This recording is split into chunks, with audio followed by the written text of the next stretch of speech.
పాత ఫీజులతోనే engineering counselling నిర్వహించాలని ప్రభుత్వం డిసైడ్ అయింది. హేతుబద్ధంగా ఫీజుల నిర్ధారణ అయ్యాకే కొత్త ఫీజులను అమలు చేయాలని డిసైడ్ అయింది. ఫీజుల విషయంలో ఇతర రాష్ట్రాల్లో అమలు చేస్తున్న విధానాలను అనుసరిస్తున్న పద్ధతులను అధ్యయనం చేసిన తర్వాతే తుది నిర్ణయం తీసుకోవాలని సర్కార్ నిర్ణయించింది.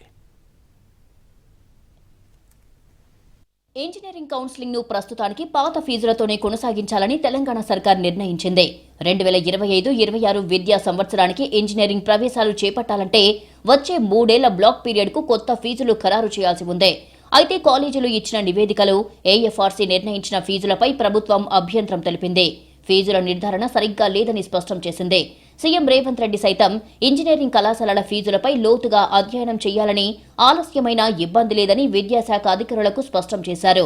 దీంతో తెలంగాణ అడ్మిషన్స్ ఫీజుల నియంత్రణ కమిటీ పాత ఫీజులను ప్రస్తుతం కొనసాగించాలని ప్రభుత్వానికి సిఫార్సు చేసింది. కొత్త ఫీజులు ఖరారయ్యే వరకు ప్రస్తుత ఫీజులు అమలు కానున్నాయి. ఇతర రాష్ట్రాల్లో ఫీజుల నిర్ధారణ కోసం అనుసరిస్తున్న విధానాలను స్టడీ చేయాలని ప్రభుత్వం నియమించిన టాస్క్ ఫోర్స్ రిపోర్టు అధ్యయనం చేయనుంది. ఫీజుల పెంపుపై కమిటీలు రిపోర్ట్ ఇచ్చిన తర్వాత గైడ్ లైన్స్ రూపొందించనుంది సర్కార్. ఇంజనీరింగ్ కాలేజీల ఫీజుల నిర్ధారణ హేతుబద్ధంగా జరగడం లేదని ప్రభుత్వం అభిప్రాయపడుతోంది.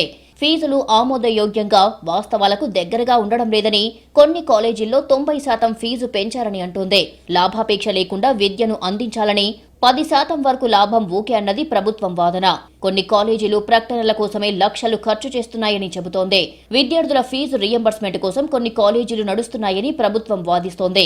కొన్ని కాలేజీల్లో 80% విద్యార్థులు ప్రభుత్వ ఫీజుల మీదనే చదువుతున్నారని, ఏఎఫ్ఆర్సీ ఫీల్డ్ విజిట్ చేయకుండానే ఫీజు నిర్ధారణ చేయడం కరెక్ట్ కాదని, సరైన ఫ్యాకల్టీ లేదని అధికారులు చెబుతున్నారు.